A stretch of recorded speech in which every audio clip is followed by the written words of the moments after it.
अभी से भगवान कृष्ण के जन्म महोत्सव की बहुत बहुत बधाई। हमारे लड्डू गोपाल कल्लू जी महाराज साल में एक बार उनके स्नान का हम लोग रखते हैं। तो कल रात्रि को 8 बजे से 9 बजे तक हमारे यूट्यूब चैनल पर, फेसबुक पर आप लोग लाइव ठाकुर जी के 1 घंटे का 8 बजे से 9 बजे तक स्नान का दर्शन रात्रि को कर सकेंगे। मोबाइल पर आप लोग आराम से अपने यूट्यूब, फेसबुक पर ठाकुर जी के सुंदर स्नान का दर्शन, जो साल में एक बार का हम लोग करते हैं, उसका दर्शन आप कर सकते हैं। एक पात्र में जल और दूध ले लीजिए।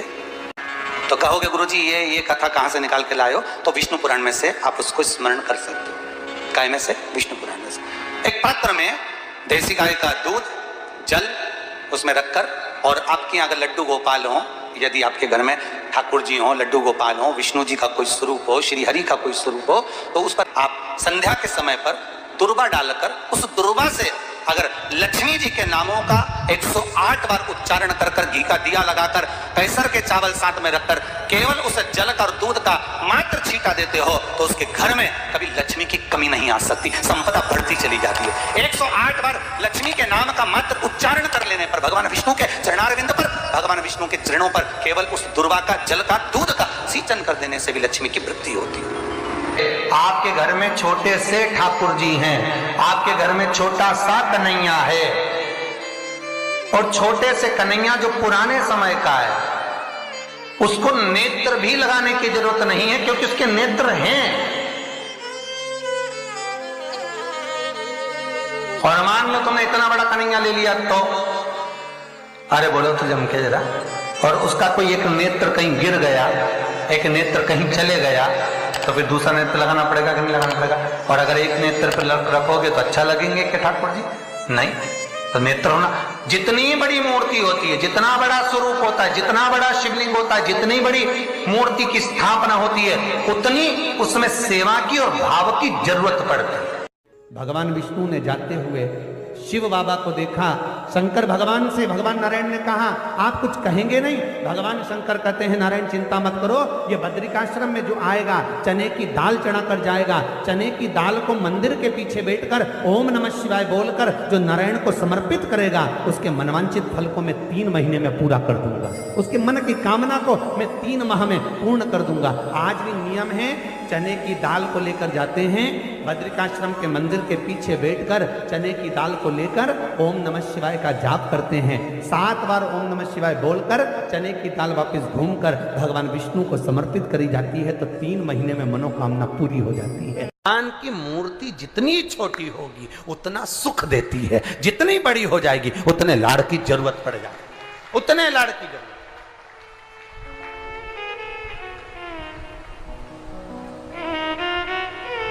जितनी छोटी। अब आप कहोगे गुरुजी तुम इतनी बड़ी बड़ी बातें करते हो, तुम्हारे ठाकुर जी भी तो देखो कितने बड़े हैं। आपको मालूम होगा कि इंदौर में कथा थी, बहुत साल पहले, 20-1 साल पहले की बात होगी, 20-22 साल के पहले की। इंदौर के सेठ जिनके पास में ठाकुर जी थे, और उनके कोई गुरुजी, अब गुरुजी तो गुरुजी होते हैं, उन्होंने कह दिया इतनी बड़ी मूर्ति घर में नहीं होना चाहिए। अब उनको कह दिया कि इतनी बड़ी मूर्ति घर में नहीं होना चाहिए, तो वो इनको नर्मदा जी में विसर्जन के लिए लेकर जाने लगे या कहीं देने के लिए जाने लगे। वो हमारे यहाँ कथा में आए थे, तो वो अटैची लेकर आए थे, तो पूछ लिया हमने कि इस अटैची को आप कहाँ ले जा रहे हैं, क्या है इसमें? उन्होंने कहा इसमें लड्डू गोपाल हैं ठाकुर जी। हमने कहा कहाँ ले जा रहे हैं? हमारे गुरुजी ने कहा इतनी बड़ी मूर्ति घर में रहती है ना तो तकलीफ होती, इसलिए हम इनको नदी में, नर्मदा जी में छोड़ने के लिए या आश्रम पर किसी के यहाँ देने के लिए जा रहे हैं। तो हमने कह दिया लाडला है, कहाँ इसको नर्मदा के जल में आप छोड़ोगे, हमको दे दो, हमारे साथ कथा में चलता रहे, आनंद से श्रवण करता रहे, भक्ति करता रहे। और क्या लाडला है वो, उसका नाम हमने कल्लू रखा, हमारा कल्लुआ है, लाडला। जय हो। सोमवार की अष्टमी पड़ जाए क्या पड़ जाए सोमवार की? जम के बोलो जरा, अष्टमी। या तो सोमवार की अष्टमी पड़ जाए, या हर महीने शिवरात्रि आती है, हर महीने आती है, या तो सोमवार की अष्टमी पड़ जाए या फिर सोमवार की शिवरात्रि पड़ जाए, हर महीने आती है। प्रयास करना कहीं से देसी गाय का दूध मिल जाए,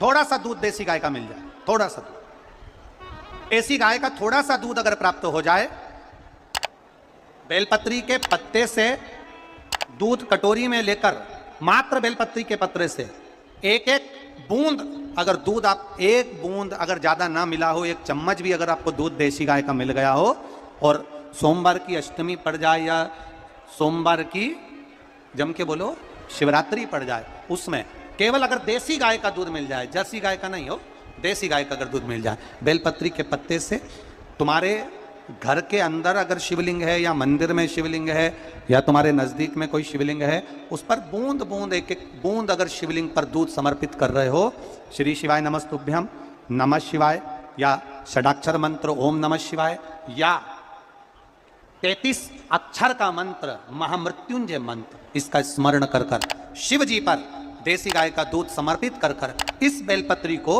अशोक सुंदरी वाली जगह पर अगर आप समर्पित कर देते हैं, फिर आप जिस भी चीज के लिए अप्लाई करें, मेरा देवाधिदेव महादेव आपका हाथ पकड़कर खींचकर आगे बढ़ा ही दे।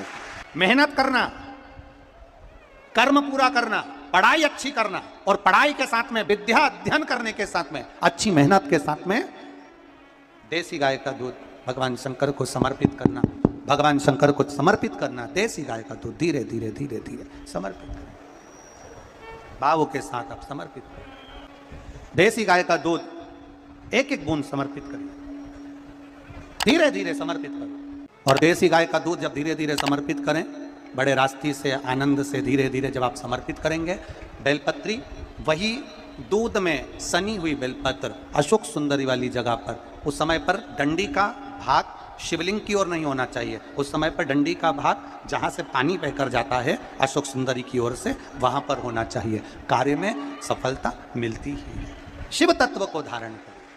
सोमवार की अष्टमी का मतलब आपको इंदौर की कथा में बताया था, जिस दिन शंकर और पार्वती के मिलन का दिवस हो, और केवल एक माता पार्वती के अकेले मिलन का नहीं, 64 योगनियां तक भगवान शंकर से मिलने के लिए आती है। पीला चंदन लगा लेना। कितना लगाना है?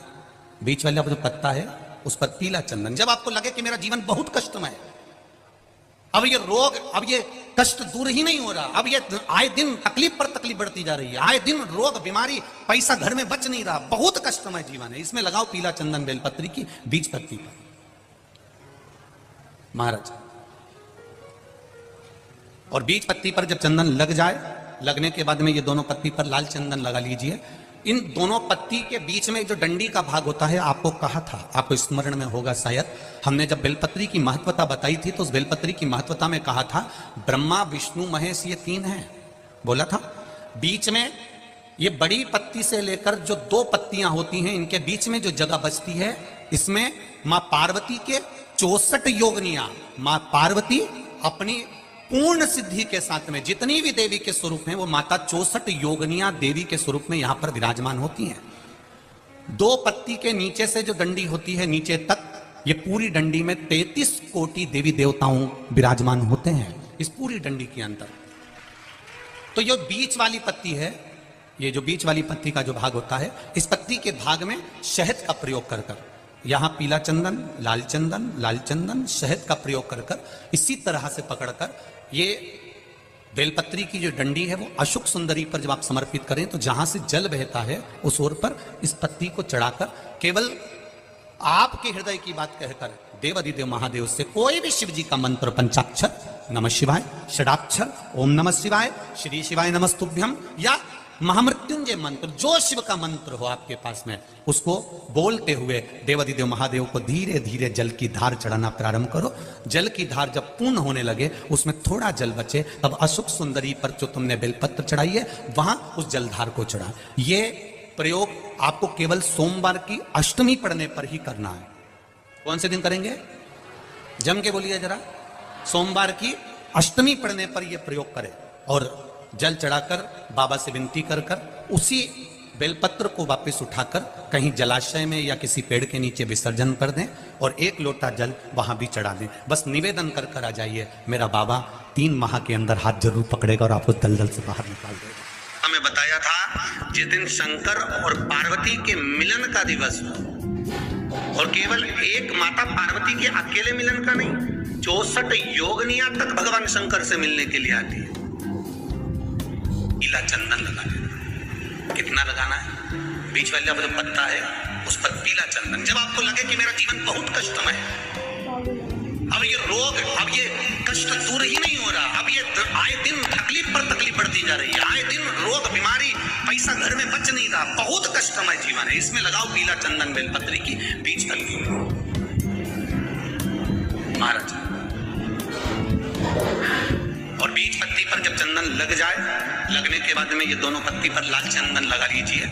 इन दोनों पत्ती के बीच में जो डंडी का भाग होता है, आपको कहा था, आपको स्मरण में होगा शायद, हमने जब बेलपत्री की महत्वता बताई थी तो उस बेलपत्री की महत्वता में कहा था ब्रह्मा विष्णु महेश ये 3 हैं, बोला था।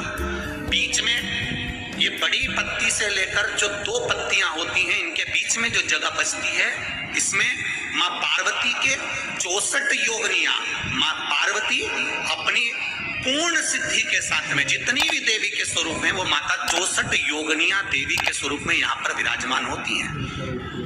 2 पत्ती के नीचे से जो डंडी होती है नीचे तक, ये पूरी डंडी में 33 कोटि देवी देवताओं विराजमान होते हैं इस पूरी डंडी के अंदर।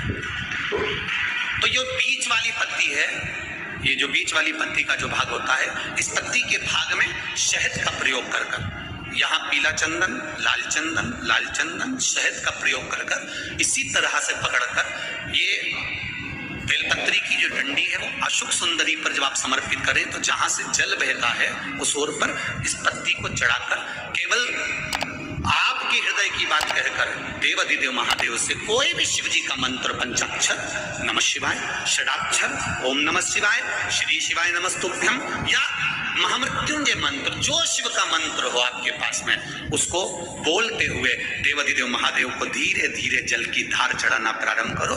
जल की धार जब पूर्ण होने लगे, उसमें थोड़ा जल बचे, तब अशोक सुंदरी पर जो तुमने बेलपत्र चढ़ाई है वहां उस जलधार को चढ़ा। ये प्रयोग आपको केवल सोमवार की अष्टमी पढ़ने पर ही करना है। कौन से दिन करेंगे? जम के बोलिए जरा। सोमवार की अष्टमी पढ़ने पर यह प्रयोग करें और जल चढ़ाकर बाबा से विनती कर कर उसी बेलपत्र को वापस उठाकर कहीं जलाशय में या किसी पेड़ के नीचे विसर्जन कर दें और 1 लोटा जल वहां भी चढ़ा दें। बस निवेदन कर कर आ जाइए, मेरा बाबा 3 माह के अंदर हाथ जरूर पकड़ेगा और आपको दलदल से बाहर निकालेगा। काया के रोग से